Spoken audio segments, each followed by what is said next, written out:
All right, preparing and making the offer. We've already discussed that first paragraph, asking the listed agent to call first, find out what they need to run from the seller. So we've already covered that. Jumping down to the second paragraph. There's nothing wrong with, if you learn that the listed agent says, yeah, we got 2 or more offers, Mr. Listed Agent, would you mind sharing with me so I can share with my buyer how your seller chooses to handle multiple offers?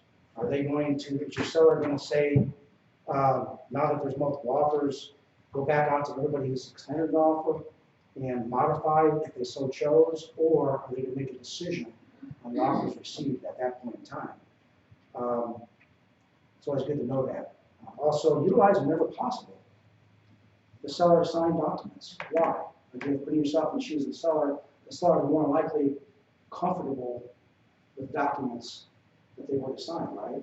So you're trying to accommodate, if they have a confirmation of agency uploaded, the property condition disclosure, if they have maybe you to acknowledge if they had an uploaded survey, just sign off, have your buyer acknowledge receiving that, anything like that that can be used when you present your offer, disclaimer notice and so forth, rather than an exit document. If it's a CrowdLight or a Parks disclaimer notice that's also pulled off from TER, there's really nothing wrong with using the same document. Suggest your buyer's highest and best offer, you covered that. Minimize contingencies and stringent terms whenever possible, we've talked about that. Don't ask for the world, Mr. Buyer. Building unnecessary requests in the offer, such as seller paid home warranties or unadvertised personal property to be included in the sale, devalues or complicates the offer in the seller's eyes. Oftentimes, sellers will move that type of offer to a different pile of consideration. Or they'll say this offer is $200,000 purchase price, but looking back at paragraph 18, special stipulations, this buyer is asking the seller to pay $5,000 toward the buyer's closing costs. They're asking for a $500 seller paid home warranty, so therefore it's $200,000 minus $5,000 minus $500. This is really the true value of this offer. Don't ask the seller to pay all or part of the closing costs if not necessary. And I think I've already covered that sufficiently. We'll jump to the next page. Respond quickly and comply with dates. Your ability to get it done, deal done, might come down to how fast you respond to counter offers and your ability to do things in the time requested by the seller.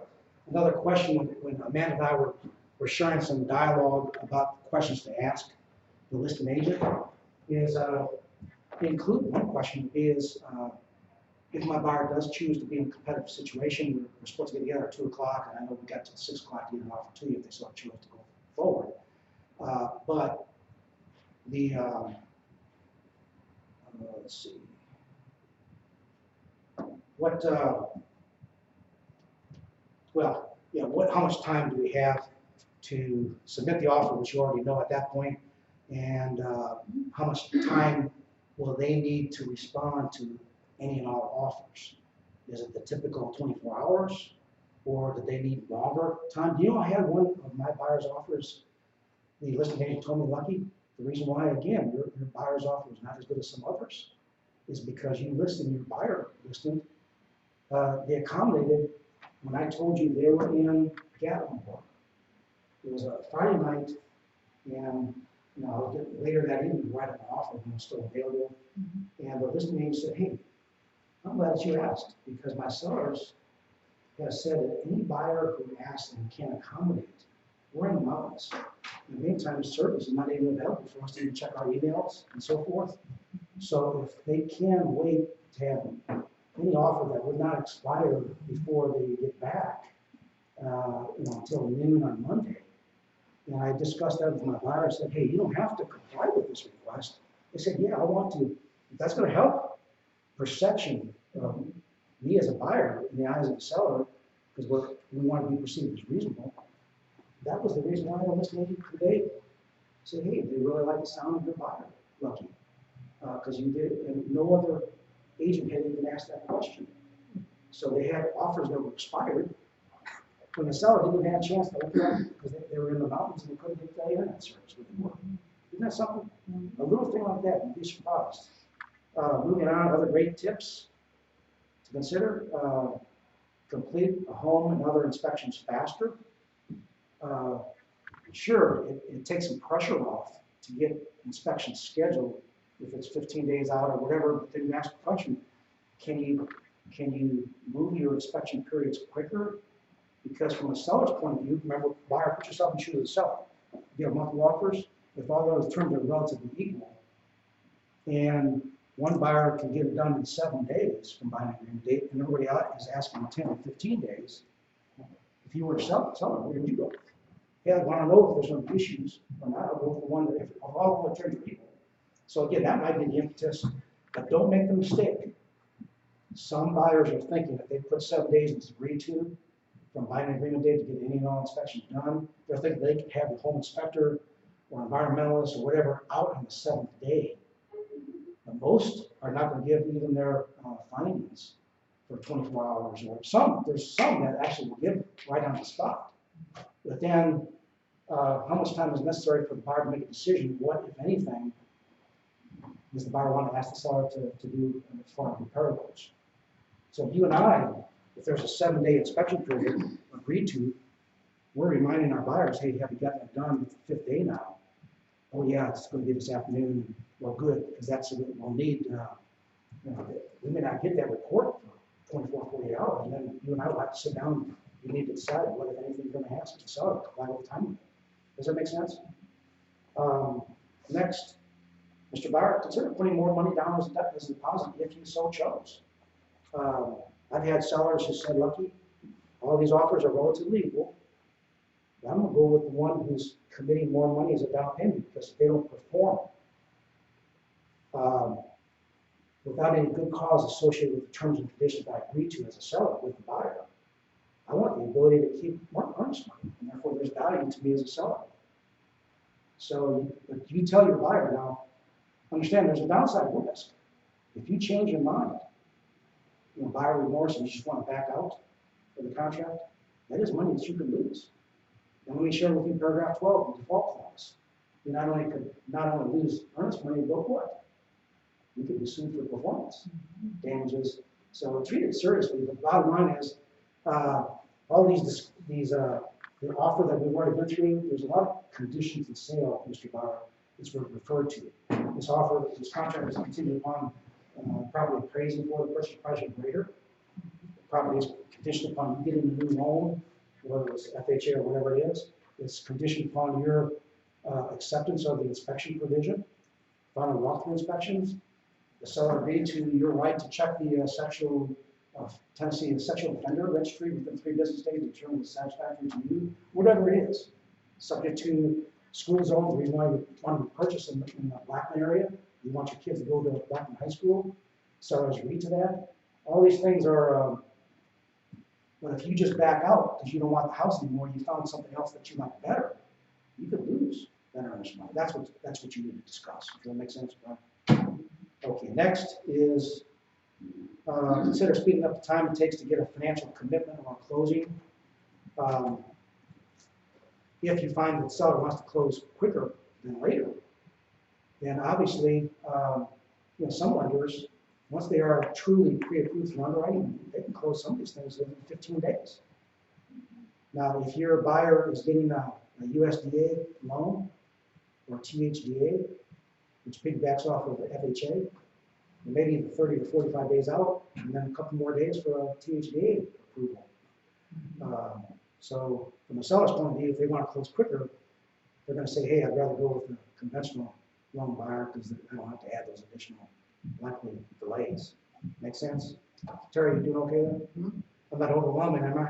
It probably is. By the way, it is overwhelming initially, but the more you hear this, the more it's become easier. And then select a person who's newer, maybe have had a few offers, and then practice. Say, hey, let me practice being an agent. I know you're not going to be sarcastic when I make a mistake or something, and you learn by doing. We'd rather practice in an environment where you get good feedback, and then we'll switch roles. You said you want a little more practice, and that's what to do. So communicate orally and in writing the buyer's strong points. When I got into the business 23 years ago, after I left HR directorship, I was shocked when I saw agents, the extent of their negotiations of real estate offers and contracts was, at that time, just driving and dropping off the offer without any explanation, orally or in writing. That's crazy. Because if you, the one tip, assume that the person you're working with on the other side doesn't know nearly what you know. And therefore, are they going to be equipped to recognize the strong points that you know are strong points in your buyer's offer for the seller to consider? So go ahead and don't assume that they're going to present it in that manner that best represents your buyer's offer to the seller. Take the opportunity. Jennings, you'll see that in your doc, I sent an offer to purchase 123 Main Street. You're the listing agent. Before you open up the attachment, which is the offer and documents, I want to give you a summary of the salient points. And I'll first describe why my buyer was solid. You'll notice, Jennings, it's not a pre-qual letter. It's a pre-approval letter through underwriting, which, as you already know, is much stronger than the typical, off-buyer offer from so many buyers, which is pre-qualification. You'll notice a conventional loan rather than a government loan that has more risk on appraisals, repair requirements, let's say FHA loan, USDA, or whatever. You'll notice that it's at 20% down payment. You're not looking at a buyer from competing offers that has zero down loan. You're asking your seller to pay all of the closing costs, and therefore how strong of a buyer is that going to be compared to my buyer. I'll point out all those things because I don't want to assume that you're going to best represent. Matter of fact, there's some listing agents who will intentionally try to undermine buyer's agents' offers because they may have one of the competing offers that they were presenting themselves on their own listing. And they want to get what? Both sides. Both sides of the transaction. Now, I've never seen this actually practiced, but it's something that's allowable. Is if your buyer wants you to present the offer directly to the listing agent seller, you can ask for permission to do that. And that'll assure you that that's being presented in a manner. Some of these offers can be undermined just by even nonverbal. If Jennings, let's say Jennings is not this type of person, or everybody here is not this way, but if Jennings was the type that I'm referring to, some agents who really want to try to get both sides because they wrote an offer, on their own listing as one of the multiple offers, and they want it to be accepted by their seller. All Jennings would have to do is look at this offer. Let's say it's my offer that's being presented.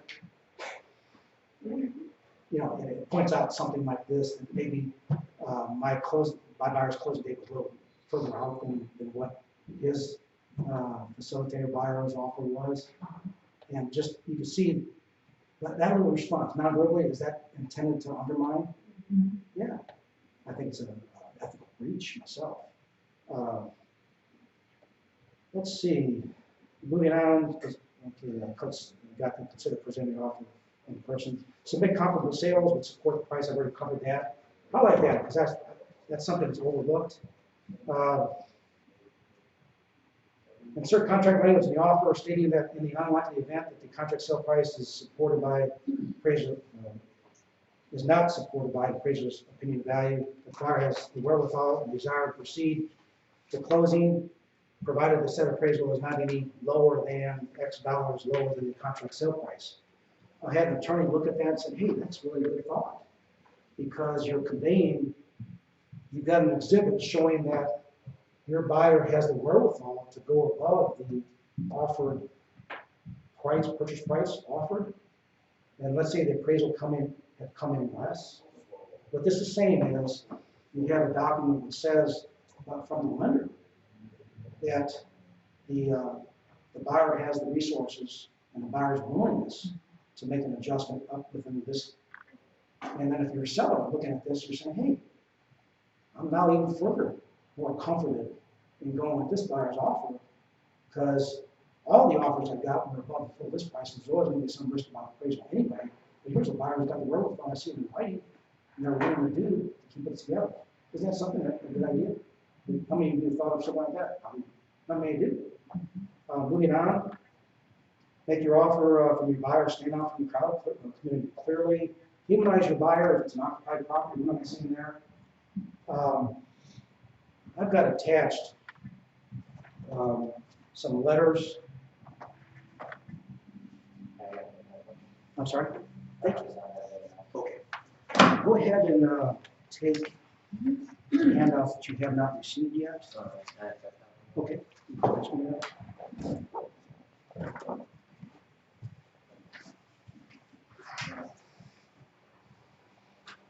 Just take one of each. Yes.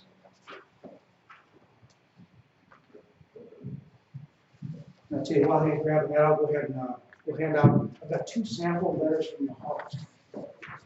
He gave me, yeah, and both of these were actually instances where one was another agent's office, and one was my client that presented this letter from heart, and both were examples where the offer was accepted, and that was not the best economic offer. Take care. If you need to have the rest of the session, it's going to be recorded. Contact Becky, she'll send you a link. Okay, sounds good. Thank you. But keep in mind that I've never seen something like this work, a letter from heart, if you've got a bank-owned property or it's owned by a relocation company, because they're strictly looking at economics. Pardon me, yeah, there you go. It's strictly dollars and cents. But I'll tell you, there's many instances whereby, think of it this way, remember that one tip you've already written down? Put yourself in the shoes of the buyer, put yourself in the shoes of the seller. How many sellers have a close friend next door that they hate leaving when they sell their house? And they want to do whatever is possible sometimes, even by taking a couple $1,000s less on the sale price, because they know a buyer's family would work out best. And I've seen that happen. So that's the rationale. And that's what I'm referring to here is have that as consideration. Now, one person in our office, an agent who was a top producer, said, Lucky, I don't present, if I'm a listed agent, I don't present letters from the heart from buyer's offers to myself. I said, why don't you do that? And they said, I don't want my seller to make an emotional decision. I want them to get the best. And I said, that is a wrong approach. You're basically making a decision that you, in your mind, in your infinite wisdom, is better judgment for your buyer, for your seller to make a decision. And I used the example I just gave you. Your seller may have that good friend next door, and they, in their mind, they're willing to take less money from the buyer if they feel as though the family is offering that little less money. If the house, they're going to be a perfect match to be neighbors for friends, and I'm going to get him. But And he said, okay, now you're right. I convinced him to not do what he was doing. So isn't bottom that line, part of the offer though? Don't you like have to present that? well, that should have been. You know, technically, You're supposed to present any and any all good offers. yeah. And if it's part of the offer, That's an exhibit. You know, and it's a little in the gray area, but I do Yeah. think more like you're thinking. Yeah. That's part of it. Shouldn't And they he have should not have unilaterally made that decision. Yeah, I think Now, that's I can the tell you, extent I convinced him to change his mind on it. Yeah. But Do they have to tell you that they're not going to show it to them? I mean, obviously, they probably don't have to leave that. I feel like that's well, what he wasn't saying he wasn't going to show the offer. No, He was going to say he was going to letter. call. Yeah, he was going to call and had been calling those letters from the heart because I don't want myself to make a bad decision on emotion. That's what we told him. I was shocked. And I said, you know, I don't have all That the is kind of answers, shocking, yeah. but I said, let me give you the rationale behind this and why I think you really need to reconsider that. It is And kind again, of gray unfortunately, area. I was glad that he was open-minded enough to recognize, hey, I hadn't thought about that. So, make sense? All I'm saying is, do you think, if I found that in our own office by a top producer, do you think there are other agents in other offices that may, it's something we'll just have to, you know, there is a risk that even though a really effective letter of heart may not be presented. Yeah. Okay, Additionally, the last paragraph on the page, buyer's agent should express orally and in writing supplemental information that emphasizes the strong points of the offer with additional commentary in case the buyer does not submit their own letter. What that's basically saying is, there's been many instances where my buyer is interested in representing basically the elements of the letter of the heart to the seller, but they don't have the wherewithal, they're not good at writing, they're not good at expressing themselves. They've given me the permission that they might give you. Are you okay with me covering the selling points? And then you could use the same elements before you actually submit that on their behalf. Hey, let me go ahead and read this to you, Terry. You're reading it to your buyer. How's this sound to you? I've got elements. Is it okay to go ahead and share that you're a purchasing man for 15 years? Stable. The wife is choosing to be a house mother for the 3 children who love the quiet cul-de-sac. Oh yeah, all that. Why you really like the cleanliness because one of the children have allergies.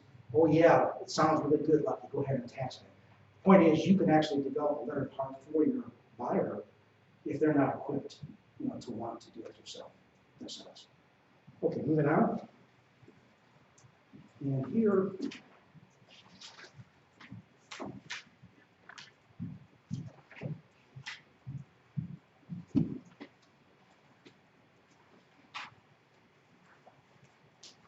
is first sample of a letter of the heart.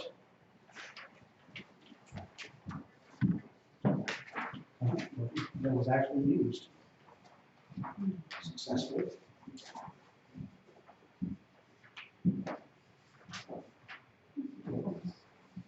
Let me take a moment to share with you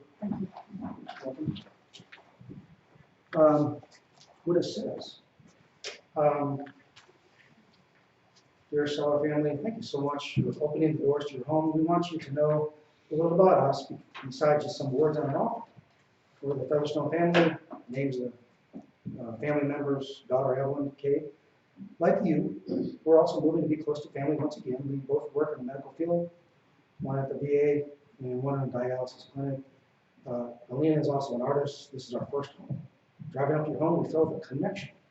And walking through, we felt the warmth and happiness. We both come from families with deep Tennessee roots, and in fact, your home stands within an ancestor's original Revolutionary War land grant from when the area was first settled. We have a picture of the family there. But it isn't just our roots that call us to your home. Walking up, we can imagine our daughter playing soccer across the street. Our favorite tree is the Japanese maple. And coming out to your porch, we knew it was a special home. Imagine our surprise when we discover our cats are twins. They're the same breed of cat.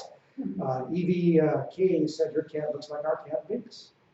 Tim can already picture grilling on the patio and watching our daughter at the playground. He says that he felt at home as soon as we pulled into your neighborhood. Evie K was imagining her kiddie pool in the backyard. Alina felt a special connection to the artwork in your creative home. We could go on and on about your house, but really, we just want you to know we can see you love your home and have a sweet family too. We can see our family enjoying the home just as you have. All these connections lead us to ask you to consider our closed offer to purchase your home. It would mean so much for this to be our first home and start kindergarten here, finally home. Thank you for consideration. Blah, blah, blah. Wish you best happiness. Doesn't that sound, if you were a seller and you had friends in the neighborhood, if all the terms and conditions from other competing offers are relatively the same, that definitely would probably be the impetus. But again, it may even cause your weaker offer to be accepted. And that was the case. I got a letter saying, Lucky, thank you for recommending this. This is the letter we chose. We used the tips and what I told my buyer what kind of content might be considered for them to put together. They used it. This is what they shared. And we got the listing agent said 2 other offers from buyers were better, but this is what the impetus is they like the family. The next one was one that my own client used, the Juniper and Anthony user. They said, thank you very much for giving us, oh wait, excuse me, this is it, pass out here.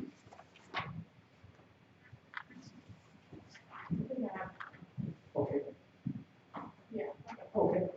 You want to give this out?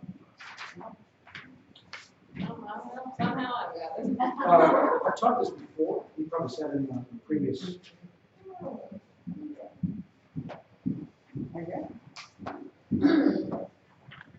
Okay, real quickly, thank you for giving me the opportunity to walk through the home. What a beautiful home it is. My husband and I want to tell you a bit about ourselves besides the details of our offer.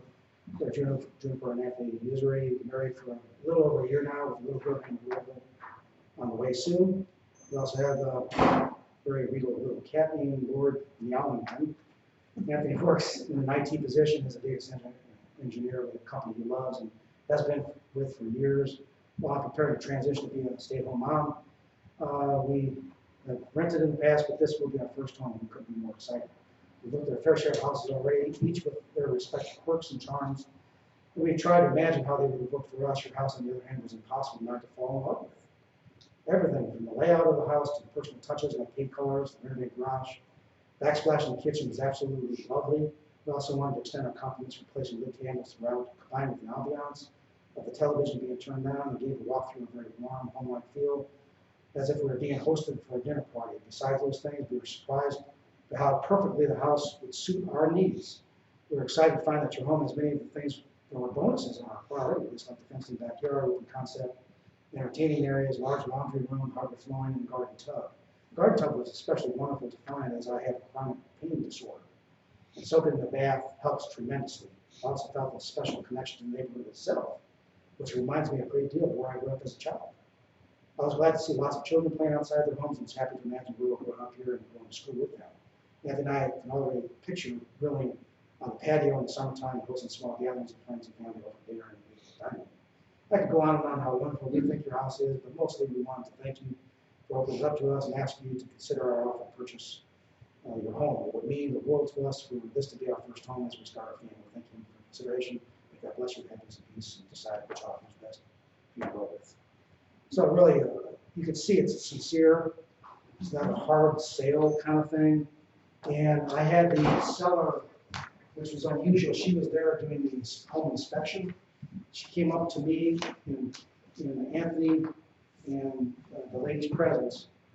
Hey, I just wanted to let you all know that there were two other buyers who offered more price than yours, but I really liked. It was helpful for me knowing about your family.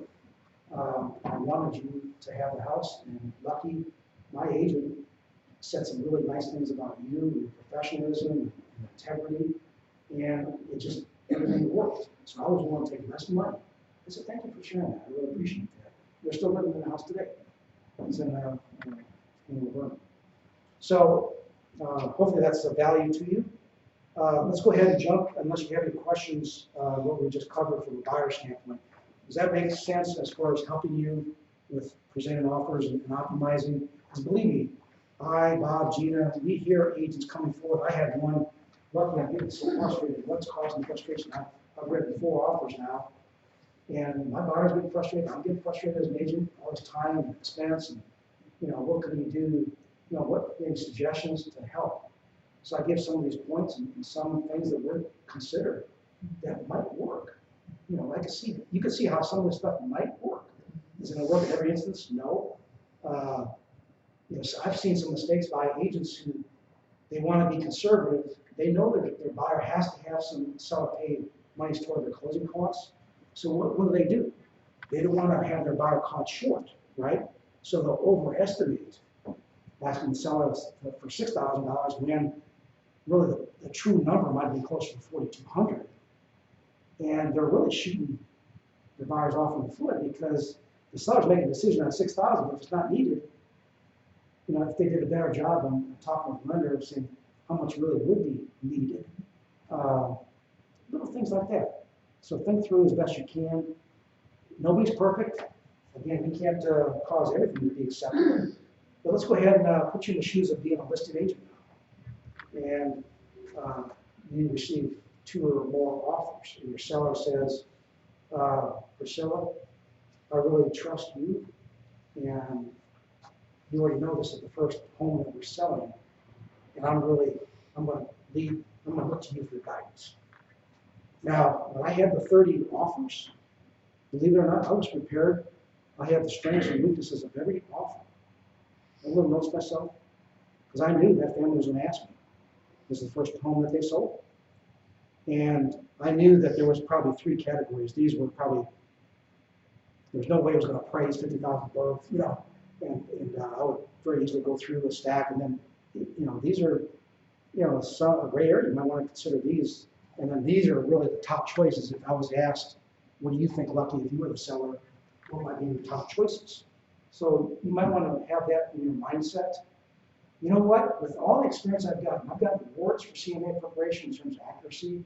You know, appraisals, we don't give appraisals, we use the same data that licensed appraisers do. They look at road tracks, they look at, road tracks does not have the benefit of us using non-MLS sales. So there's one benefit of using the CRS tax order, the CMA preparation of the tax, because you pull up non-MLS FSBO sales. But even both of those instances, 30 offers, 17 offers, I opine that each of them, one was 8,000 to go above the full list price, the other was up to 10,000. I said, before I made the presentation to the sellers of all the offers in that 24-hour period, which is what it was, to make the seller make a decision, I called a friend of mine who was a licensed appraiser. Hey, could you do me a favor? You know, I feel pretty confident that I'm getting ready to present these offers. And I know they're gonna ask me, Lucky, what's the highest level my house might appraise for? And it's all opinions anyway, right? Even appraisers, opinions value.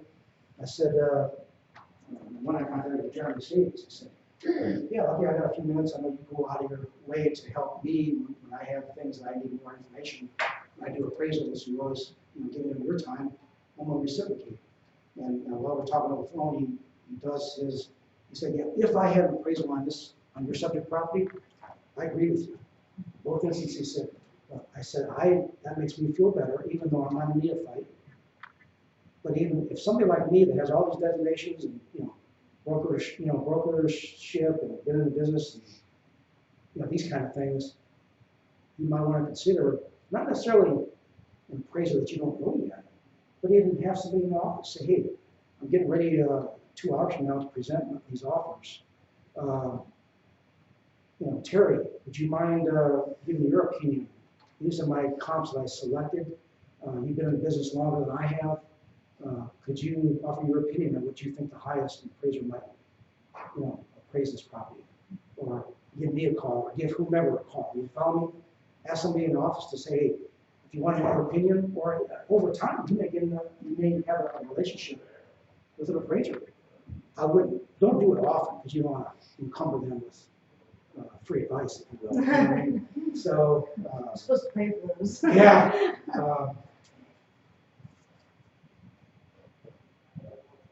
Okay, tips for listing agents. I'm taking a listing, excuse me. You've all got that before you, right?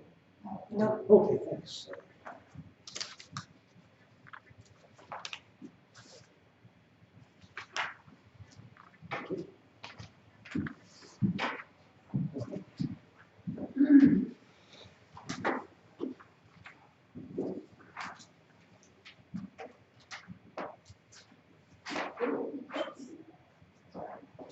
My back issues.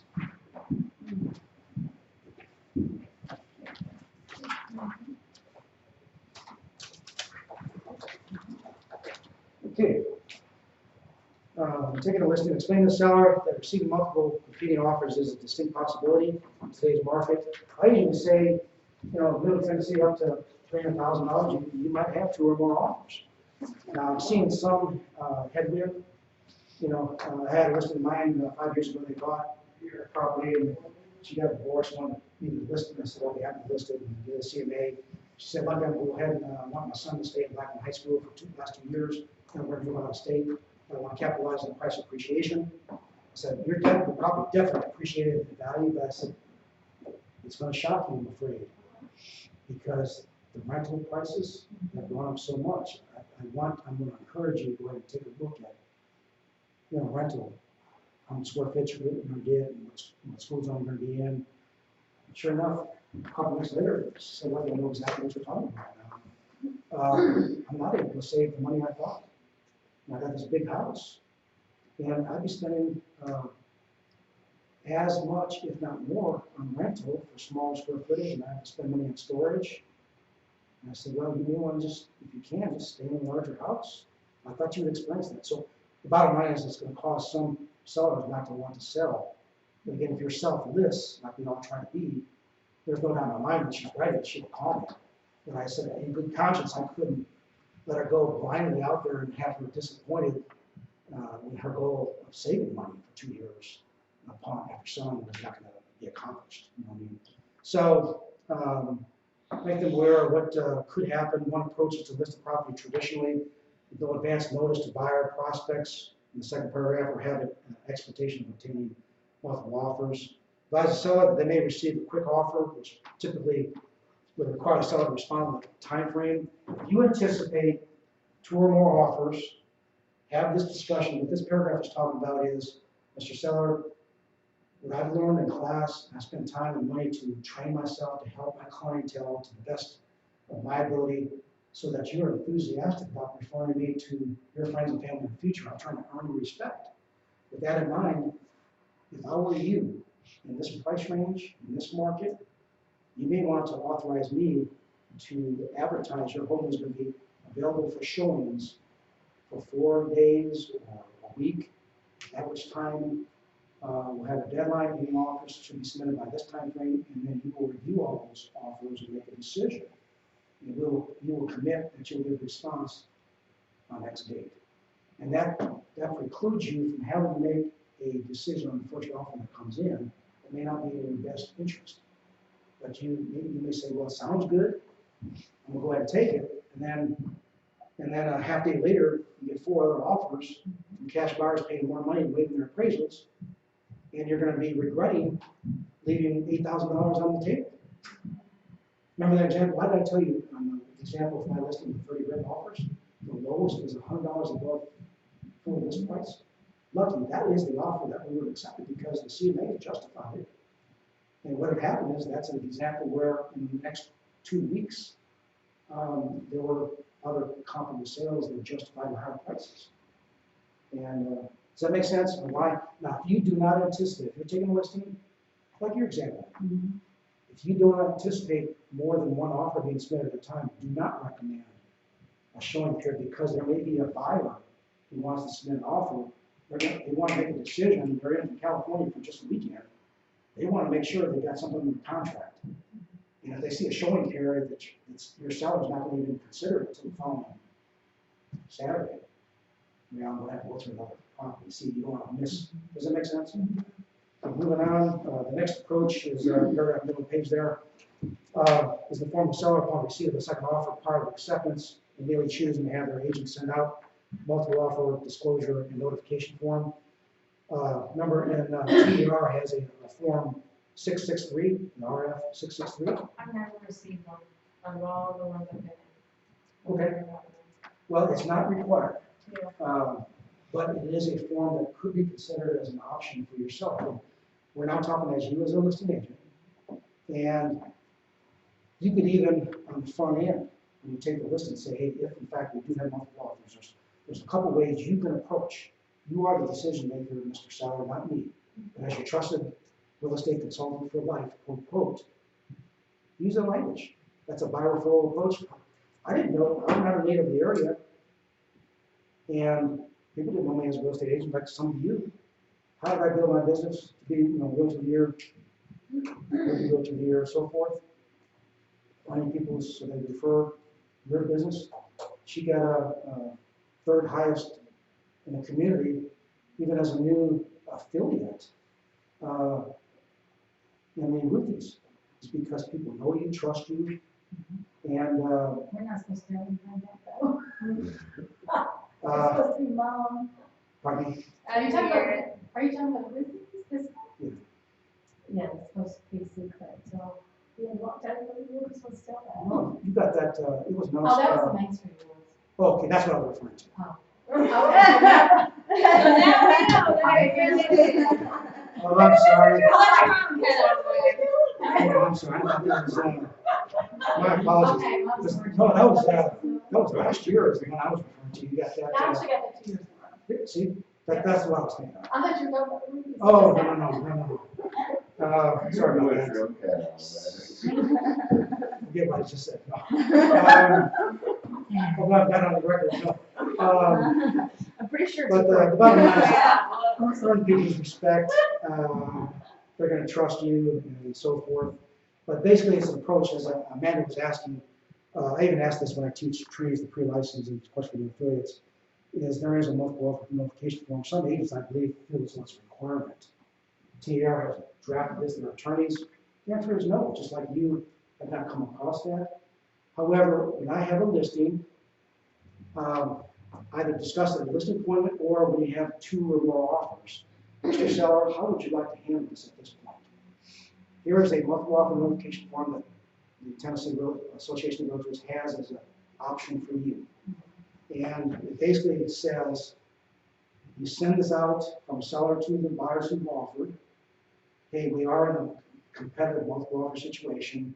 You could leave your offer as is with no changes, and seller would consider. You could increase it. We don't want any buyer to have regrets of having any money left in them because they didn't know that they were competing. We're letting you out of courtesy know we have multiple offers to make a decision on. Or you could even lower your offer if you want, or pull off your offer off the table if you don't want. That is the risk, Mr. Seller, by going through that notification form. There are going to be some buyers who don't want to be involved with a competitive situation. We'll agree there are some like that. But what is the, I say from a fairness standpoint, look at it this way. When Terry had called as buyer offer, and she submitted buyer's offer number 1 to us, she asked me whether or not we had any offers. I told her honestly that we did not. Her buyer submitted in good faith an offer, which we got before us. Terry, you had buyer number 2 an hour later. And you asked me, did I have any offers? Is part of my listing still available for an offer? And I said, well, we do have another offer. You then asked me, and I responded. I haven't presented it yet. But you can tell your buyer that it is a multiple offer situation. When you sit down and prepare an offer, if you so chose as buyer offer number 2, let's say, Terry's buyer is in a better position than Terry, right? Oh, I got 2 Terrys, I'm sorry. I'm sorry. Geez, how coincidental is that? But put it this way, you didn't know, your buyer didn't know, so your buyer may be playing to negotiation with money in their back pocket. Right. The multiple offer notification form simply said, if my seller chose to use that, then I would inform Terry and you and any other 29 other buyers that, hey, this is where we are, these are the choices, you can leave everything, no change, or whatever. Then your buyer would feel, hey, I appreciate knowing that, because I really want this house. And your buyer may want to amend it. Yeah, because I actually had, and this just happened recently. It was a house that hit the market. It was a fantastic house. It was priced right. And it was actually, we were like on a marathon that night. We had looked at like 5 houses, like in 3 hours. I had it all timed, optimized, the stocks and everything. And it was the last house that we looked at. And I told them, I said, let me do this. We actually, in the last house, well, it was the 4th house that we looked at. We had sat, because we had already been to the one house that they really liked. And so we were sitting in the one house, it was empty and everything. And so here's what I told them. I said, look, I don't know that there's any offers on this house, but you know what? I'm going to call the listing agent. I'm just going to ask him. And so he was nice enough. I worded it enough where he had to give me a yes or no answer. You know what I'm saying? It's kind of like my salesman was picking it. You know what I'm saying? And so he told me that no, that they had several calls, lots of interest. And I said, okay. I said, well, I'm going to submit an offer to you. It'll be a couple hours. And so after we got done, I told my buyers, I said, listen, I'm going to give them 24 hours to respond. And I said, if you want this house, we need to go a little bit above asking price. I said, how much can you afford to go over? And they told me $1,500. And I said, okay. And I said, and you're going to pay your own closing costs. And they're like, we can do it. And that was what won it. Even though they had another offer that came in, You know what I'm saying? Yeah, that goes back to what we talked about earlier, Yes, exactly. because it wasn't necessary. Sometimes there's assumptions, so thank you for sharing that. Assumption that, hey, even the buyer's thinking, well, if we get the seller to pay, I'm gonna go ahead and use that $1,500 and put in new drapery or whatever. But if they don't have to ask exactly what you gave, because that was the impetus to cause their offer to be selected. So excellent. And the, yeah, really good. So thank you for sharing that. Any other comments? Does that make sense? So it's not a Oh, I requirement? have a question, it just lost me. for a So, second. go ahead. So, if they send out the multiple offer notification, I haven't like read every line in that, obviously, because I've got one, I've never sent one. So, does the buyer have a right to withdraw their offer? Anytime prior to written acceptance, yeah. You have to, if you're a buyer, and that's gonna have, we're gonna have buyers that want to withdraw for whatever reason. Go ahead and, let's say they found another property they want you to write an offer on. Definitely get that communicated in writing as soon as practicable. Make sure that the other party received it. And as a safeguard, if you write another offer on another property quickly, you could even as a condition, say this contract is conditioned upon the buyer not being committed to purchase the other property address. And then you can explain where it was. You got it withdrawn, just make sure there's no issue with that. You don't want to have your buyer under two contracts at the same time. For whatever reason, they think that that's a good idea, though. Yeah, they can withdraw. No, like, I've had two buyers that were like, well, we wanna put an offer in on this house, but we also wanna put an offer in on this house, so like, no, man, No, that's not how that works. yeah. And also, the converse is true too. Your seller says, these are my top three. I'll go ahead and respond. I'd like to go ahead and respond to counteroffer, slight changes in each of them. You don't want to do that, Mr. Seller, because it'd be your unfortunate luck. Did each of the buyers accept at the same time? And you're obligated, then you got a legal mess in your hand, just like you would on the buyer's side. Make sense? So go ahead and make sure it's withdrawn or terminated. In labor relations, we actually had terminology whereby this offer or counteroffer, if not accepted by X time, is considered withdrawn, expired, or could be unilaterally withdrawn at any time. Well, that's true. We found it necessary or desirable way to spell it out. Technically, you didn't have to spell it out. And I think from a real estate negotiation standpoint, some, if they're not used to negotiation, they get intimidated. They feel as though that's putting too much pressure on a seller, saying, does this mean they will take a few hours to review their offer, they can go ahead and pull? Well, the answer is yeah, they could withdraw largely and written acceptance. But does that answer? Let's go ahead and move on. By the way, if the seller says, no, I don't want to risk losing Terra Donnell's buyer, number one's offer, do I have to use that multiple offer notification, Lucky? No. It's your house, your sale, you're not doing anything unethical. Understand that Terry as an agent and her buyer may not feel as though you handled it well and me as your agent handled it well, because I could see Terry Darnell calling me afterwards when I told her that somebody else, my seller accepted somebody else's offer, not her buyer. I wish you would have told me, Terry, and I would have said, well, I've got to act under the instructions of my seller, and they chose not to use the multiple offer notification form, even though I recommended that. There's nothing wrong with not using it. And I wish she had chosen, my seller had chosen to do that, but I'm sorry, they just didn't choose to do that. There's nothing unethical about it.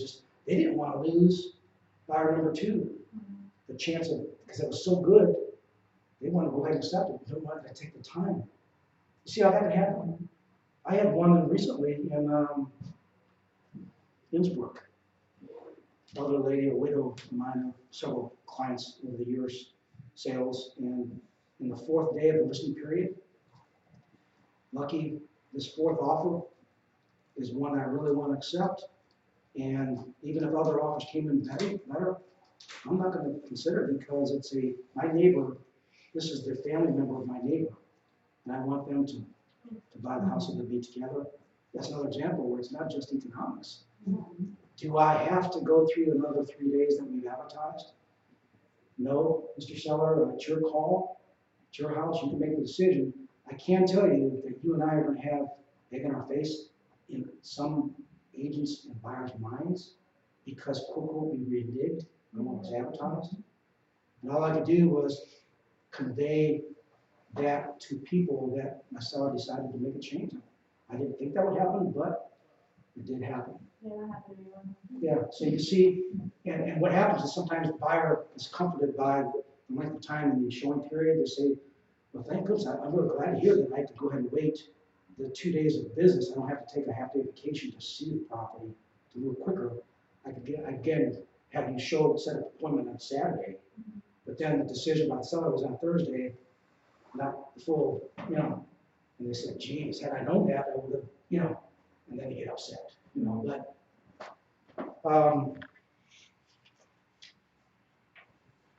have a current CMA.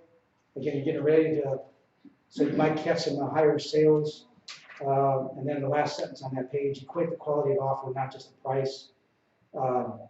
Listing agents should caution sellers that the highest price offer may not necessarily be in their best interest to accept. For example, an all-cash offer, $297,000 with a 5-day inspection period that has a waiver of the buyer's right to condition the offer subject to an appraisal. And a commitment to close in 2 weeks may be the better option for the seller who has another offer of $350,000. $18,000 more with a 10% down, but a 3-week loan period, contingency, as well as a 15-day inspection period, and closing in 45 days. So you and I can both see that the seller may say, I'd rather go for the lower price, and there's no risk. I have some good faith doubt whether or not going into $300,000 or higher would appraise anyway, so I'm going to go ahead and go with that first option. Does that make sense? Mm-hmm. Escalator clauses, the attorneys, and myself included, and I know Bob feels the same way.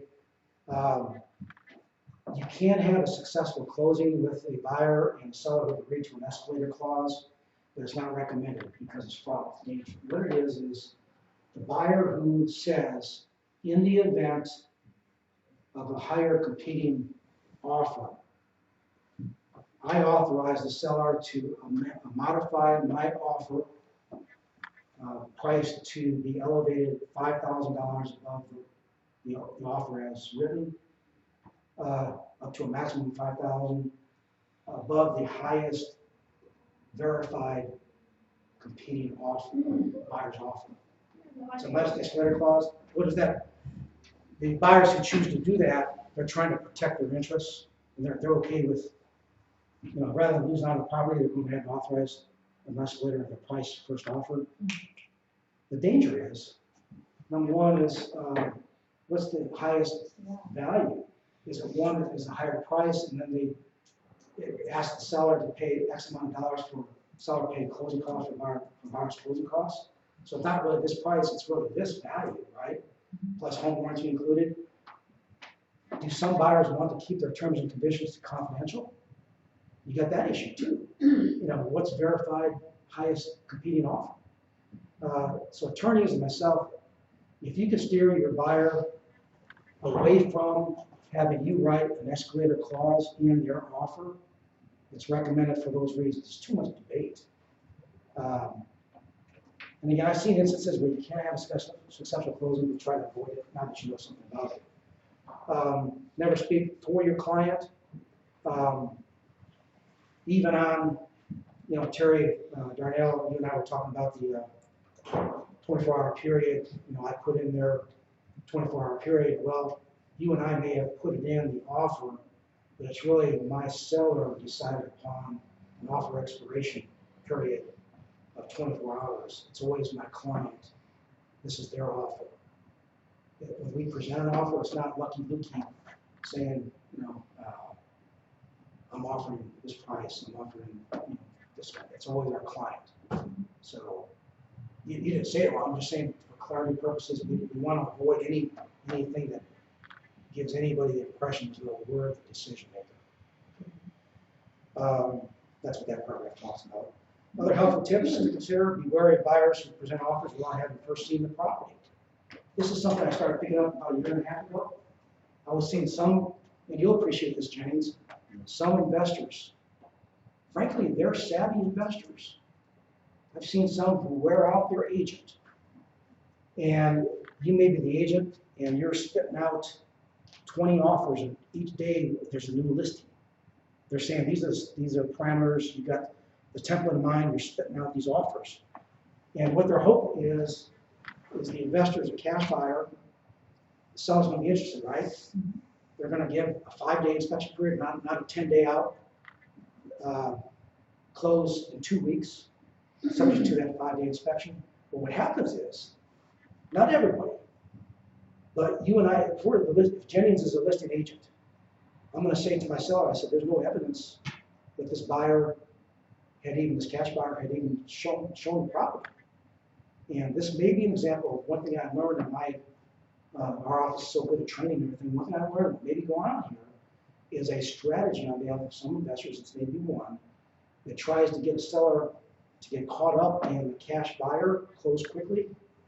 And yet, what I've seen is these investment companies, once they have it under contract, they came across on the third day, said, we've sent out a crew, there's $50,000 of damage. I say what? We're not gonna ask you to come down $50,000 in price, Mr. Seller. We're gonna ask you to split the cost. We'll, if you come down 25,000, we'll go and eat the 25,000 for the repairs. And the seller says, what on earth are they talking about? There may be at most $2,000 repairs. They're using that as leverage. Once they got somebody under contract, and that's another reason why 40 to 50% of contracts are terminated in multiple law. And you see how that happens? So I being a creative and 45 years of negotiations, contracts, and so forth, I presented this to actually a couple of attorneys. Said, Lucky, this is a great suggestion. I said, you know what's good for the goose is good for the gander. If I'm representing the seller, I said, what may be happening. You're entitled to make a decision on this. But if I were you, you're asking me what I would do if I were the homeowner. I sense as though that's what's happening potentially in this case. Main Street Homes is one that I've seen that happen after some of the real estate investors. I would say, in the interest of good faith and fair dealing, Mr. Buyer, your offer has been counter-offered, but it has language like, in the event the buyer has exercised the right to terminate the contract as a result of the inspection period, buyer, in exchange for knowing that the buyer has not even looked at the property prior to submission of the offer, if you do not close and terminate with a request for earnest money back, said earnest money will be either considered non-refundable back to the seller in exchange for me agreeing to somebody that they looked at the property, or a compromise of half of the earnest money being non-refundable. You know, if the seller is going to ask if that is what's happening to get the leverage over the seller, why isn't it fair for the seller to have some protection too? Doesn't make sense. And particularly if you got multiple offers from somebody who really tried to do their best to be very serious, whereas some of these investors make, sometimes I've heard some agents, 100 offers a day they're sending out. They're wearing out the agents. And some of the agents have to get out of the business because they're spending all the time and energy, and they may clip 2 closes a year, but they did all this work for some of these investors. You can see that happen. Oh, yeah. Yeah.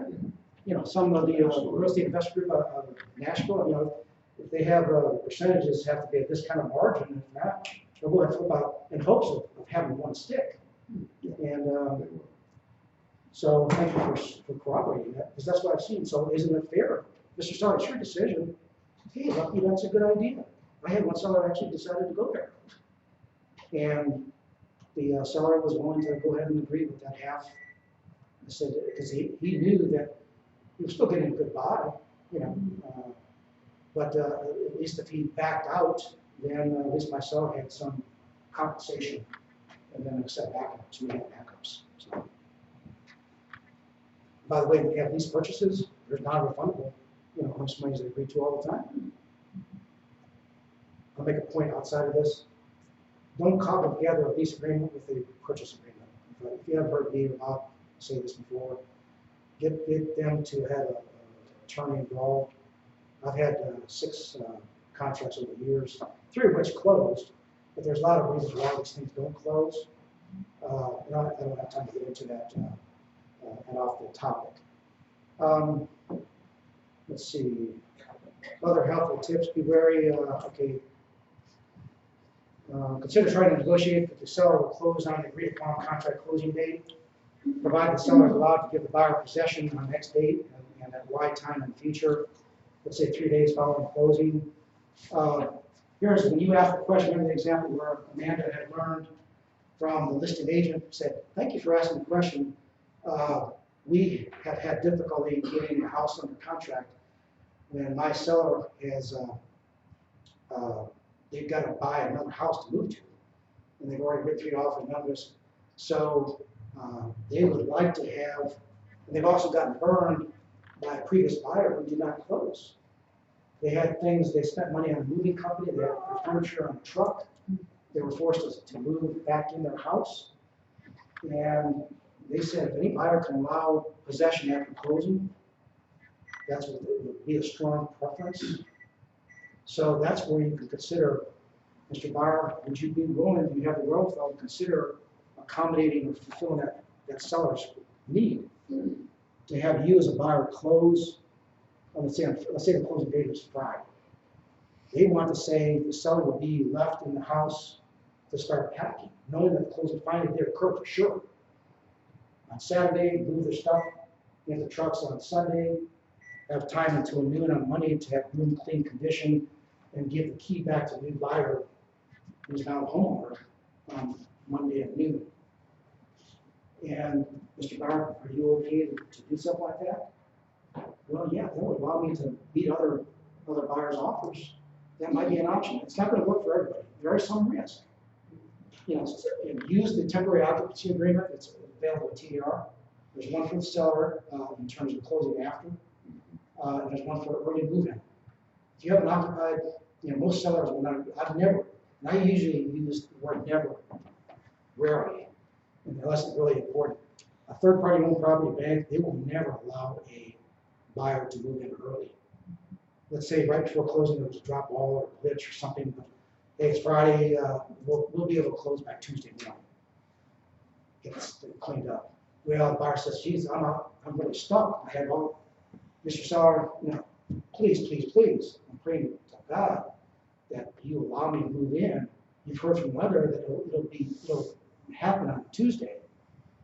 Well, I'll tell you, you've got that risk once people take possession. Yeah. So that's a downside. I have had a seller of mine who said, I'd love to buy it, I'm a buyer. Yeah, thank you for explaining there's risk, Lucky. I really want to do that for them. I'll agree to do it. Well, it's your call.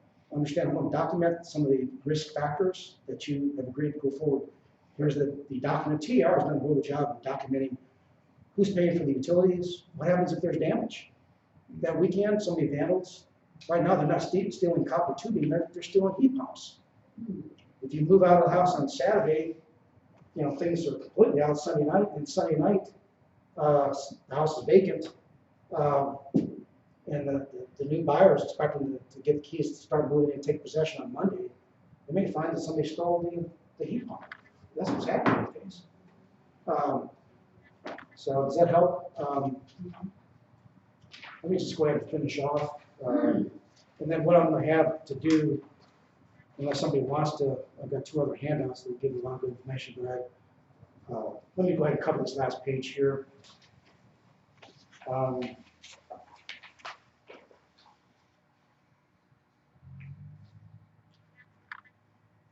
We talked about that sellers need to be reminded the difference between pre-qual and pre-approval. That's about the 4th paragraph above and bottom there. Sellers are also reminded, cautioned to work only one offer at a time. We talked about that. Other tips for listing agents: be prepared to timely respond to all buyers' agents. Endeavor to clarify any ambiguous language. It's very rare that when you're a listing agent, you fill a single offer or multiple offers. Even if your seller says, hey, I'd like to work this offer, or I'd like to accept this offer, many times something's going to have to be clarified because the offer comes in with ambiguity or something. So you're going to have a counter offer, and that's the opportunity to say, you can go ahead and work this offer, but go ahead and let's clarify it. Do you already have Is that the last of what you got on topic? Yep. It is? Okay. Let me go ahead and give you these last two. I'll ask we've got two other handouts. We could either spend some more time to cover them, or we could, if you have to run, I usually try to get this done in a couple hours. But if you want to go beyond that, I'd be happy to spend some time with you now, or just give you the handouts, kind of tell you what's involved. Why don't we do that? Let me go ahead and give you a snippet of what these last two topics are, and without going into too much detail, I'll kind of summarize. Does that sound good? Now, if you want to go for another half hour, I'm here to serve your needs. But the next one is identifying mistakes many realtors make when presenting an offer to purchase. Some really good stuff in here. First is failing to first contact the listed agent, get that information we talked about. Next is failing to conduct the CMA. Next is failing to alert the listed agent that you're emailing or faxing an offer. One of the students I had at Trees said, "Lucky, I thought my agent was very good. My husband and I were sellers, and now that I know what I know, is we're not the type of people who file a complaint, but I can see people filing a complaint against their agent because all she did was, in the attached 10 pages of offer, please sign quickly and send it right back. The agent did not explain what they were signing. That was our first hometown sale, Lucky, and then 3 weeks later, we found out there was active term rates. We didn't know this, but we were obligated $800 out of pocket, and we were upset with our agent at the time because she should have let us know what we were signing. That's one drawback of Dogwood. Even if you're in your office and you send, in their email, they're opening up at their desktop or laptop at home. I did this to somebody in the White House. I said, this is the offer that came in, or this is whatever. Let's go through paragraph by paragraph, make sure you understand. Any questions, I'm here to explain it before you sign off. Does that make sense? And the next point is failing to humanize the buyer, owner-occupied. Letter C there, mistake number 2, failing to use sound logic and good rationale for justifying the purchase price. Just don't click send. Explain why the offer. Again, the seller may be inclined to accept a lowball price offer if they heard from you and your buyer that they got an estimate, roof repair leaks are going to be X amount of dollars, or this kind of repairs, and this offer has factored in those costs, and the lender's not going to require those repairs to be done before loan approval, and that's justified. I want you, Mr. Seller, not to feel as though we're just giving you an insultingly low offer, price-wise. Does that make sense? And then failing to show the seller why it's in best interest to offer, and if your buyer is accepting as is, if it's a cash buyer, these kind of things, and you can close. Failing to express what the buyer's, what's unique about the offer. If it's clean, presenting comparisons, failing to do so, showing contrast. There may be other properties that have sold for a higher price within the last 3 or 6 months nearby, and the seller, again, may not have had been told that by their agent, and you're helping yourself by having the buyer say, hey, these are the sales versus the subject property. The trade, willingness to help the seller exchange. Also, that point H, research indicates only 7% effectiveness if the offer is only emailed or faxed in. You'll get 38% effectiveness rating if offers accepted if a verbal message accompanies the written offer, and another bump up to 55% if you communicate face-to-face, enabling you to utilize body language and so forth. Next page, assuming that the seller refinanced the property, they would not or could not accept anything less than X, Y dollars for their house. They may have inherited $1 million or socked away other assets elsewhere. So don't assume that you really know by looking at the CRS tax record. You see a year ago that the house was refinanced almost to the point of, where the price negotiations is, and you're assuming that they don't have much money as a seller, equity-wise. But, that may not, they may be sitting there being a very wealthy family, and they're using the mortgage company money to deduct some interest because they're smart investors and they just won the Tennessee lottery, Other tips, we'll call this an agent for writing an offer, we'll cover that number 2. If it's been accepted, the seller ask.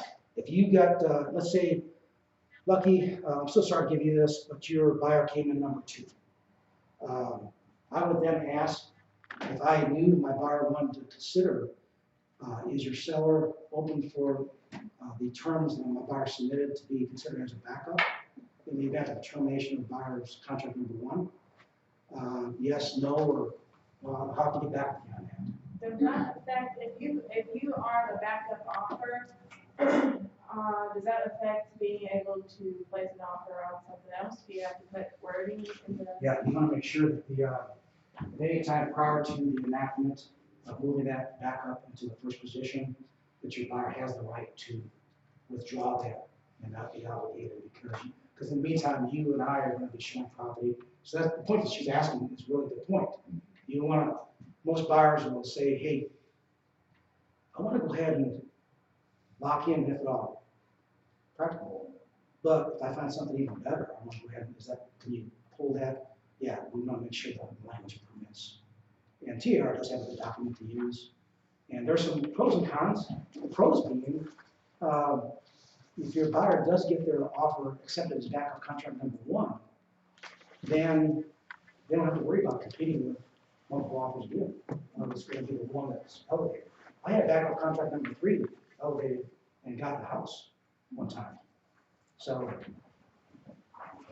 right. Yeah, make sure you get that last one too. Thank you for coming, Judith. One up? Oh, yeah. Good. All right. Let me just finish off real quick. What number did I leave off? 3. Is that Okay, 3. Mark Wahlberg, seller ask the seller how they're going to choose to handle it. Avoid the escalator clause if all possible. Ask the seller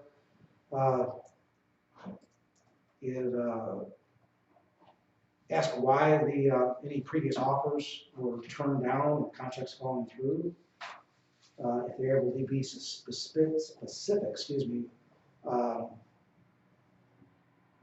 anything that you can learn with the open-ended questions, including any material defects. I say, was it property related? Was mold discovered? That kind of thing. You might ask that listing agent upon that first phone call. Again, I haven't met with my offer right up the offer yet, but I know. Thank you for telling me there's 2 offers on the table. What is most important to your buyer? And to be able to reach agreement, to have a price in mind. The bottom. You may not be able to learn that, but nothing wrong with asking. It's most important, property situation. By the way, don't forget to pull up a current MLS listing data sheet. If Amanda showed the property to her family, her buyers on Sunday, and here it is Thursday, they tell her on Sunday, hey, this is 1 of 2 that we really are interested in. Let us think about it, pray about it. They called her Thursday morning. You can go ahead and move quickly now to go through the process. You don't want to have her rely upon that active listing data sheet on Sunday, because on Monday the seller may have dropped the price. It may have been 1 of 2 modifications on your listing, for example. Can you imagine? And when her buyer asks, I want to offer a $100 more than full list price offer, and you say Sunday, this price was this, and now it's here, and they learn it, that could be a complaint. You're not exercising reasonable skill and care. You're not in my best interest. You should have done. You should have known. Amanda, you've told me all the training and everything else you got, and geez, that seems to be a basic to me as a buyer. You see how easy that can be turned around? Moving on, what number was that? That was 7 or 8 or something. Yeah, we're around 6, 7. Our economics are 9, it's more important. 7, property situation. Okay, if the property is third party owned, how like this? Remember I gave the example in the sales meeting? I'm seeing some listing brokers and sellers who hide behind the property condition exemption even though they know that 4 previous contracts were terminated because of structural issues, mold issues, and then the bank is saying, and the listing agent is saying, I'm sorry, we're exempt from disclosure, Is- even though they know it. Mm. And that's What, the reason why I asked that, brought that to attention. well, So how do you overcome that potentially, Mr. Buyer? This is what I've learned to help protect your interests. You may want to add as condition sale that this contract is conditioned upon the disclosure by the seller of any material defects known at the time of at this time, for the buyer's review and satisfactory, either acceptance or not. And if it's unsatisfactory, then the buyer can terminate. So what are the stipulations for being able to use an exemption? Is it, you haven't, so no one's It's lived that there for first 3 page, years? that's actually a full page of explanation for All that. kinds of different- Most often it's that 3 years not occupied for 3 years. Okay. So the investor who's flipping the bank-owned property who took it back in foreclosure, that's typically, the person who bought the property as an auction to fix it up and either keep or to flip that way too. So, but usually that first page of the 5 usually explains all those. Sure. There's also other property condition forms. The 5-pager is the owner occupied. The one that you're talking about is exemption for those reasons. There's also a selling as is. Seller's test says you don't have the money or the wherewithal to do repairs that no one will be found. Well, you can market it as selling as is. You're gonna have fewer buyers. But there are buyers who are looking for that kind of property because they have a group of repair people that, you know, they don't want to move in ready. But understand that the typical person that needs a loan approval, that wouldn't work, and just so that you understand. There are different property condition disclosure documents that applies. And you'll get investors looking for the selling as is properties Yes. that are on the MLS. Yes, Because then what they'll do is they'll calculate what the value of the house is gonna be after they come in and do their repairs. And they have a basic, well, depending on the condition of the house, they can calculate pretty quickly The ARV and what- what they, well, they What might, they're they may ask you, they're probably gonna ask you, well, what do you think the value of the house would be if I come in and I do this, and this? So if they're working with you, they're gonna expect you to know what the comps are for that area. And then based on what you tell them, they have a formula they'll run. And within just a couple of minutes, they'll know whether or not they wanna buy the house or not. and here would be an advance that you and I are talking about. I said, well, one thing that I've used successfully is either have dare to compare data sheet in my listing. And if I know my family seller has chosen a very aggressive, even under market price, particularly with the amenities it has, I will force feed that up and either have it as an information booklet so that buyers can say if they're really interested after they see the property, geez, I didn't realize I'm looking at these sales within 3 months ago, 4 months ago. Geez, they didn't have any of the amenities this property has, and this subject property is even a lower price.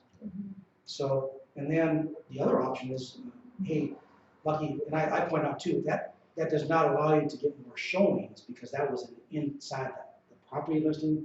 But you can go the next step, is upload, frankly, cherry pick the ones that best justify the pricing. And if you have 3 or 4 to share, these were sales that occurred within the last 6 months that show the subject property being even more fairly priced, considering that the other sales don't have the hardwood flooring, the fencing, and just sold, and just compare for yourself. Which shows how what a nice price this property is and location, whatever. So you're trying to help other agents or other interested parties to have a quicker recollection that, hey, I want to give some more consideration to this. Before giving information out, so thank you. That's and let's move on to a quick. Okay, thanks. Ask if the rates required addendum. Oh, geez. There's some banks whose listing agent and the bank themselves. You'll have your buyer who the bank has accepted the offer to purchase. And then about a week or 10 days later, you will open up your email and you'll share it with your buyer. And it has the I think the minimum I'm seeing is 17 pages, up to 53 pages, fine print, are required addendum. The seller requires the buyer to sign. They've accepted it orally, and they say, well, we've got, buyer's offer is being accepted, we'll come back to you with documents in the future, near future. And the buyer's thinking, and the agent's thinking, hey, this is a good deal. And then you get this whole, you know what the first sentence says? This supersedes any previous oral and written agreement between the parties. The second sentence is, you know, the buyer reserves the right to take the buyer's firstborn child. If the buyer's not closing his property, really one-sided. You know, if the buyer does not close within the agreed upon closing timeframe, regardless of who causes the delayed closing, the buyer is expected to pay 1/2 of 1% per day per diem for any delayed closing. And one of the 53 pages I helped an agent with the buyer asked me in front of my agent, what would you do, Bucky, if we had this? I said, well, frankly, it's not a fair-minded addendum. I would feel it's fair if the cause of the delayed closing is on my side, the buyer's side, then I think it's fair. However, you know what's the cause of most delayed closings on foreclosures? It's on the seller's side. Why? Litigation, files on titles. I said, if that's more likely to have the delayed closing, why shouldn't the seller have to pay me as a buyer for them missing the closing? Whereas this language says I would have to pay. I said, I wouldn't sign it. You know, so read the fine print. And I had a principal broker I argued with one time. He had his office closed. But I said, you know, I'm not gonna try to tell you how to do your job, but if you know material defects, you're obligated to disclose.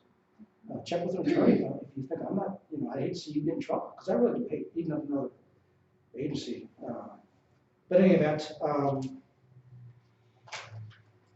number 11, provide comps used that reflect why your buyer's price is fair. We talked about that. Number 12, provide support data that reflect the real meaning behind the buyer's market that you're experiencing. Again, consider that the seller may not have had anything really good data submitted by even their agent. So force feed that information in a professional way, not a condescending sort of way. Submit any absorption analyses. Sometimes market changes, and absorption may reflect that there's houses are not selling as quickly as what the homeowner might even be thinking, or conversely. And also it's very helpful for several owners who sometimes feel as though their house is worth much more higher price than what the market conditions are. Number 14, paint a visual picture to the seller by utilizing household trend graphs. Particularly if you're approaching the winter months, things typically slow down. And maybe the listed agent has not conveyed to the homeowner that they're picturing the brisk activity that was occurring in the spring and before school resumed in August, let's say. And you know, you're getting close to December, January, February. Sure, you're going to have some sales occurring, but things do slow in real estate traditionally. Why? A lot of people don't even like to get into the ice and snow or whatever. A lot of people wait until semester break because they don't want to take their kids out of school. So sometimes it's helpful to make the other side know that, you know, these are the market conditions, the pricing from the buyer is taking consideration. Just FYI, we did CMA, which is attached. You know, you're going to see some declining activity potentially, and it's in your best interest as your seller to consider. Maybe it's best to go ahead and even if my buyer's price is a little lower than expected, how about the carrying costs for this vacant property, potential vandals, the extra utility costs, the pipes bursting because of the icy pipes during January and February. These are all advantages in the seller hoping to consider, even though you're conveying that the seller may not want to go as low a price. You know, that may be considerations that were worth some value. Oh, I didn't think about that, is the reaction. You see how you can sell? Let's see. Number 15 we talked about. Number 16, if your buyers are willing to overlook some property flaws, rather than have competing buyers nitpick the seller, point out, you'll see that we have basically a clean offer. My buyers are trying to be very reasonable, subject to the right to really have inspection done, but they're not nickel and diming the seller, Mr. Agent. Number 17 we covered, was conveyed the reasoning behind the pricing. Number 19, we covered that as far as house comparisons. Number 20, trying to meet the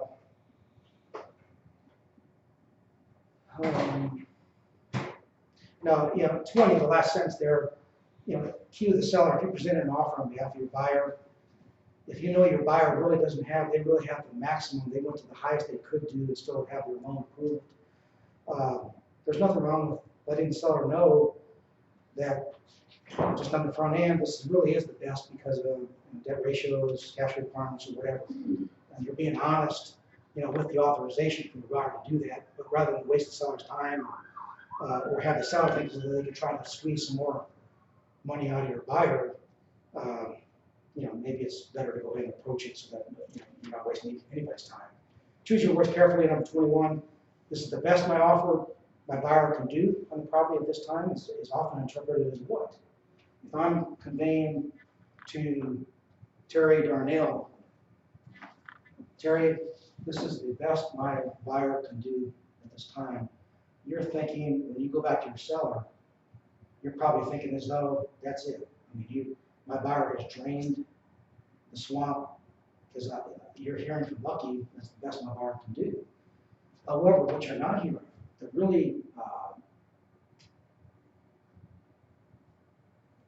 real estate person who's got some experience in terms of knowledge about negotiations, if I heard those words told me, I didn't hear the word final.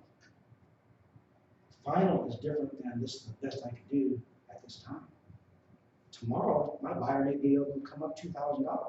But what you're hearing is final, right? But I'm telling you, there's a difference in words. Final means final. If I ask my buyer or seller, is this the final offer, final counter offer? This is what final really should mean, because I don't want you to then cause me to have egg on my face when you really didn't mean final because you're still willing to negotiate. Oh, thank you for explaining that. So I would know the difference. Words have meaning. And here, if you're a listing agent, if the buyer does take the opportunity to do what they should be doing, explaining orally and then seeing written evidence of what the offer terms and conditions are that's being offered,